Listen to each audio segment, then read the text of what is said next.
So in today's video, we'll be diving deep into the understanding of prostate cancer.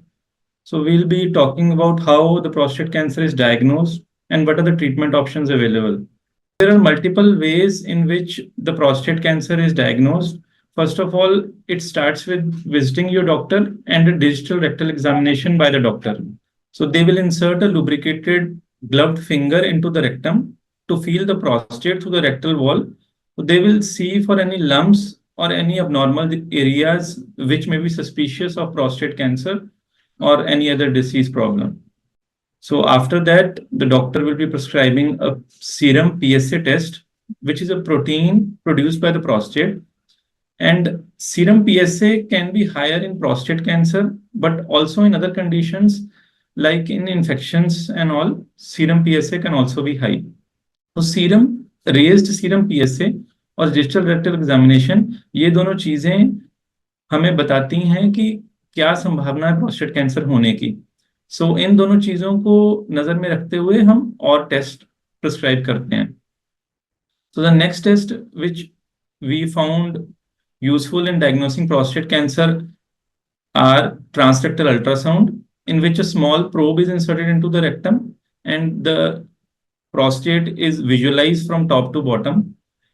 Even if there is still doubt, then a multiparametric MRI is suggested. An MRI gives a clear picture whether there are any parts suspicious for prostate cancer. So depending upon those suspicious parts, we suggest a prostate biopsy. If all these tests are abnormal, so prostate biopsy is done after that. Prostate biopsy में क्या करते हैं, हम Latin के रस्से से ही करते हैं।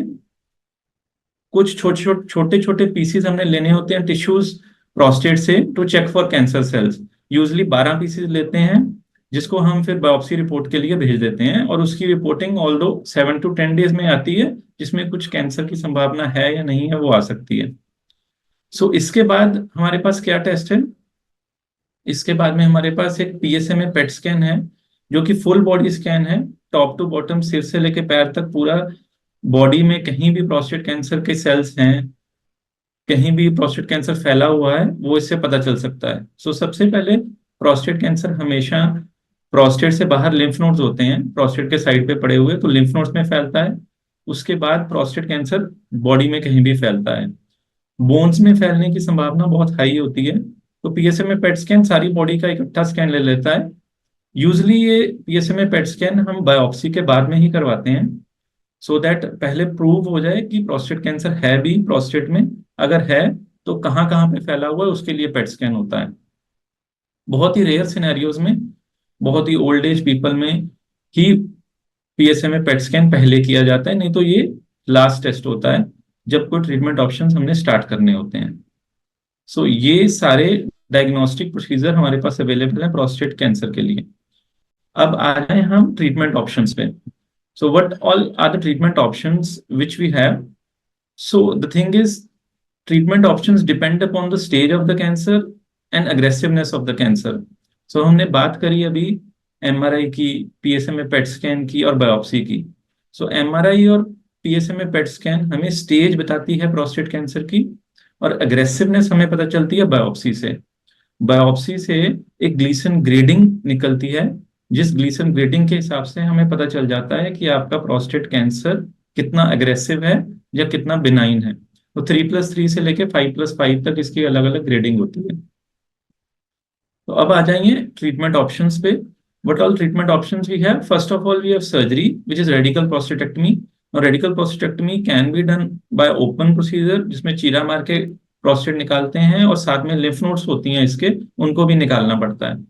दूसरा ऑप्शन है लेप्रोस्कोपी और तीसरा ऑप्शन है रोबोटिक सर्जरी। सो रोबोटिक सर्जरी से थोड़ी रिकवरी क्विकर होती है, ऑल्दो तीनों में सर्वाइवल बेनिफिट सिमिलर होता है तीनों ऑप्शंस में। इसके बाद हमारे पास अवेलेबल है रेडिएशन थेरेपी। एक्सटर्नल रेडिएशन हो सकती है या इंटरनल रेडिएशन हो सकती है। मोस्ट ऑफ द सेंटर में एक्सटर्नल रेडिएशन यूजली अप्लाई करते हैं। इंटरनल रेडिएशन का दूसरा नाम होता है ब्रेकी थेरेपी, जिसमें सीड्स इम्प्लांट होते हैं प्रोस्टेट के अंदर। Radiation therapy radiation oncologist deliver करता है, इसके लिए उनसे मिलना पड़ता है। और क्या ट्रीटमेंट ऑप्शंस है हमारे पास? Other thing is hormonal therapy. Hormonal therapy basically reduces the serum testosterone. So prostate cancer is a cancer which grows because testosterone is a fuel for prostate cancer. So hormone therapy reduces the level of the male hormone testosterone and androgens, which decrease the aggressiveness and decrease the spread of the prostate cancer. और इसके अलावा क्या है हमारे पास, जो अगर prostate cancer lymph nodes में स्प्रेड हो जाए और बाकी बॉडी में स्प्रेड हो जाए, so we have chemotherapy options for that and immunotherapy options for that. So chemotherapy is used in advanced stages where the cancer has spread beyond the prostate, and even immunotherapy also is used in such scenarios. There are different types of chemo and immunotherapy. Like injectable होते हैं जो tablet देंगे आपके doctor, उसके साथ में hormone therapy भी देंगे. वो डिपेंड करता है स्टेज के ऊपर और एग्रेसिवनेस के ऊपर. सो वो सब चीजें डायग्नोसिस बनाने के बाद डॉक्टर डिसाइड करेगा कि कौन सी स्टेज है, कौन सी ग्रेड है, जिसके हिसाब से कौन सी थेरेपी चलेगी. ऑपरेशन के लिए आप फिट हैं नहीं हैं, रेडिएशन के लिए फिट हैं. ऑल्दो देखा गया है कि इनिशियल स्टेजेस में जो सर्जरी है और रेडिएशन है उसके इफेक्ट्स ऑलमोस्ट सिमिलर होते हैं, but long term adverse effects होते हैं सर्जरी के अलग और रेडिएशन के अलग. सर्जरी के usually short term adverse effect होते हैं, रेडिएशन थेरेपी के लॉन्ग टर्म एडवर्स इफेक्ट्स होते हैं. हार्मोन थेरेपी के अपने एडवर्स इफेक्ट्स हैं. हार्मोन थेरेपी के कारण ऑस्टियोपोरोसिस, हार्ट अटैक का रिस्क इंक्रीज होना, ये सब चीजें थोड़े थोड़े सिनेरियो में होती हैं, लेकिन your doctor will take care of all of these things.